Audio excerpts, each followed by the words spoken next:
A ferry and a private yacht carrying 14 people collided near Fort Denison on Sydney Harbour on Saturday afternoon.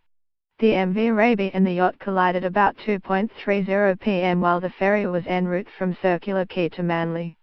2 people were ejected from the yacht and they were able to climb back on after the incident, Detective Chief Inspector Todd Cunningham said on Saturday evening. Multiple paramedic units, including a rescue helicopter, responded. 3 patients were assessed before being taken to St. Vincent's Hospital.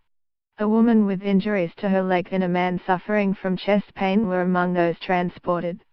The other patient was a child who had a leg laceration. 2 men were treated on scene for injuries, including the skipper of the ferry who received bruising to his head and leg, and a man who received scratches to his ribs. Water police were at the scene, and the crews undertook mandatory drug and alcohol testing. Both the master of the yacht and the ferry were breath tested with a negative result, Chief Inspector Cunningham said. At this stage it's difficult to tell who was at fault. Police investigations into the cause of the collision are ongoing. The 14 people on board the yacht included 2 children, but the vessel, which has a capacity of 17 passengers, was not overcrowded, Chief Inspector Cunningham said. The yacht was towed back to Rushcutters Bay, while the ferry continued to Manly, with no apparent damage. The 2 people who fell from the yacht into the water were not wearing life jackets. Chief Inspector Cunningham reminded the public to be careful on the water over the weekend and heading into summer.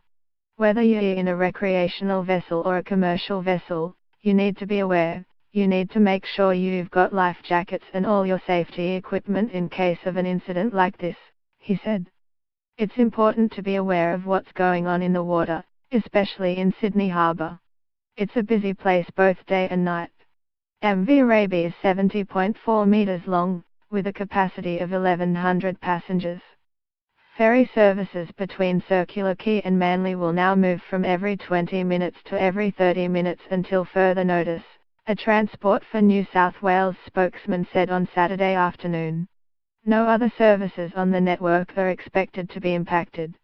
It's the 3rd incident involving a Manly ferry in just over 3 months. In mid-September, the Ocean Way vessel hit Manly Wharf at low speed, leaving 4 or 5 people with minor injuries. At the time, the company said it was not clear how the accident happened and crew would be tested for alcohol and drugs. At the beginning of December, a packed Manly ferry crashed into Circular Quay and 2 people were injured. With AAP,